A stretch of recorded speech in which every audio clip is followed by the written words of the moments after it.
ويا قوم استغفروا ربكم ثم توبوا। পবিত্র জমজম কূপের পানি পান করার ক্ষেত্রে নতুন নির্দেশনা দিয়েছে সৌদি সরকার। দেশটির হজ ও ওমরা মন্ত্রণালয় বলছে, পবিত্র এই পানি পানের সময় নিজেকে যথাসম্ভব শান্ত রাখতে হবে ও আল্লাহর সন্তুষ্টি চাইতে হবে। নির্দেশনায় আরও বলা হয়েছে, পবিত্র কাবা ও মসজিদে নববীতে যখন কেউ জমজমের পানি পান করবেন তারা যেন অবশ্যই আল্লাহর নাম স্মরণ করেন, ডান হাতে পানি পান করেন ও পরিষ্কার পরিচ্ছন্নতা বজায় রাখেন। এই পানি পানের সময় খেয়াল রাখতে হবে এটি যেন ছড়িয়ে ছিটিয়ে না পড়ে।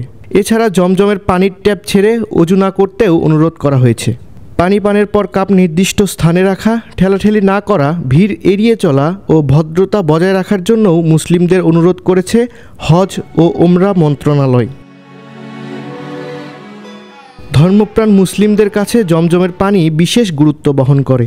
নতুন উমরাহ মৌসুমকে সামনে রেখে এসব নির্দেশনা জারি করা হয়েছে বলেও প্রতিবেদনে উল্লেখ করা হয়েছে। আন্তর্জাতিক ডেস্ক, দৈনিক করতোয়া।